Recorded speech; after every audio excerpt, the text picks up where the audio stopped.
Hello po, magandang hapon. Ito po, papakita ko po sa inyo yung binibili kong pagkain ng aking mga pusa.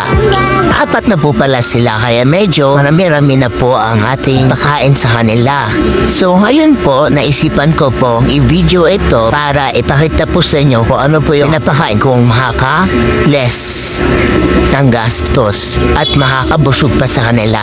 Nag-order lamang po ako sa TikTok shop. Halaga lamang po ito ng 16.97 pesos.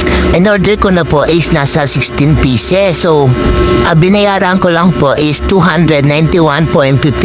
Mayroon na po yung less sa shipping fee. Ang naging shipping fee ko na lang po is 20 pesos. Eto na po, dumating na po ang aking order after 2 days. Papakita ko po sa inyo yung mga flavor na nakuha ko po para sa aking mga pusa. And sumilip na nga si Sky. Gusto niya na ako kumain. Salmon and chicken. Just 90 pesos naman. This is tuna and chicken.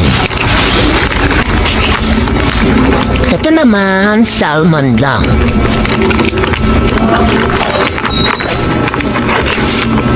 Tuna. Tuna din. Balang color. Ito chicken. Gusto na niyang chicken? Sky. Chicken.